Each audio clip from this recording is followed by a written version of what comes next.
नमस्कार. मी स्मिता साठे दीक्षित. मनातल्या गोष्टी या माझ्या यूट्यूब चॅनलमध्ये आपलं खूप खूप मनापासून स्वागत. सगळ्यात पहिल्यांदा आपल्या सर्वांना नवीन वर्षाच्या खूप खूप शुभेच्छा. हे वर्ष आपल्याला सुख समृद्धीचं, आनंदाचं आणि आरोग्यदायी जावो हीच आई अंबाबाईच्या चरणी प्रार्थना.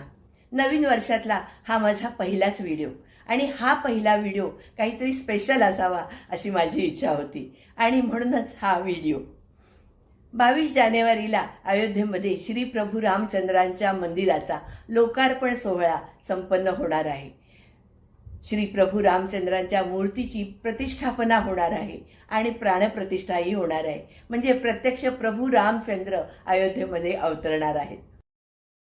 या निमित्तानं श्री रामरक्षा स्तोत्राचा भावार्थ समजून घेण्याचा मी परत एकदा प्रयत्न केला आणि तेच आज आपल्याशी शेअर करणार आहे. रामरक्षा म्हणजे रक्षण करता राम. हे रामरक्षा स्तोत्र हे अतिशय प्रभावी असं स्तोत्र आहे.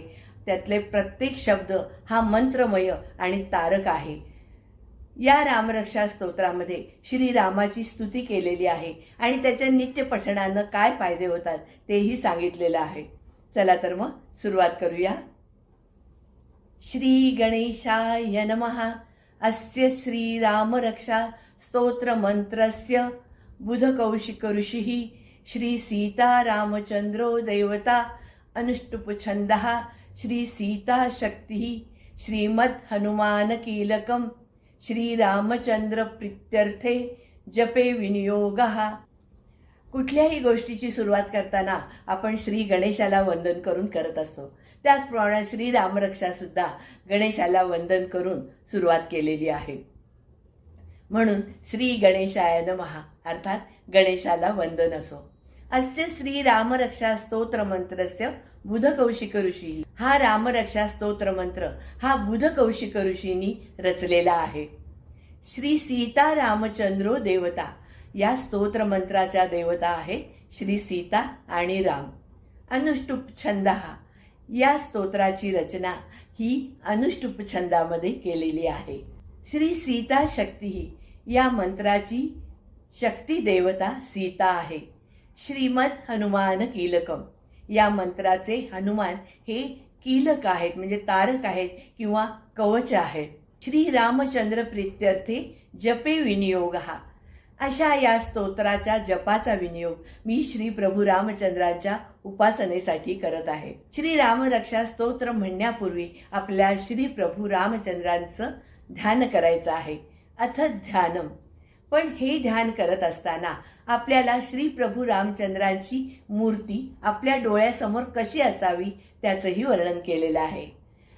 ध्यायेदाजानुबाहु धृतशरधनुषं बद्ध पद्मासनस्थं पीतं वासोवसानं नवकमलदल स्पर्धिनेत्रं प्रसन्नं वामांकारूढ सीता मुखकमलमिलल लोचनं नीरदाभं नानालंकार दीप्तं दधत मुरुजटा मंडनं रामचंद्रम. ध्यायेदाजानुबाहु म्हणजे श्री प्रभू रामचंद्र हे अजानुबाहू आहेत म्हणजेच त्यांचे हात हे गुडघ्यापर्यंत लांब आहेत.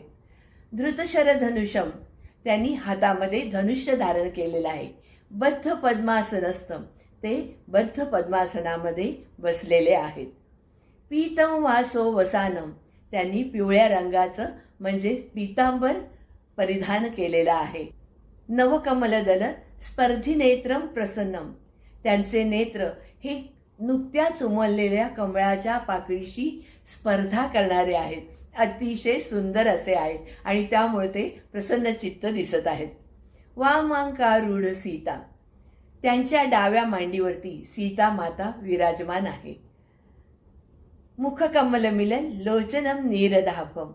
आणि ते अर्धोन्मिलित नेत्रांनी सीतेकडे एकटक पाहत आहेत. श्री प्रभू रामचंद्रांची कांती ही पाण्याने भरलेल्या मेघाप्रमाणे श्यामल वर्णाची आहे. नानालंकार दीप्तम दधत मुरुजटा मंडनम रामचंद्रम.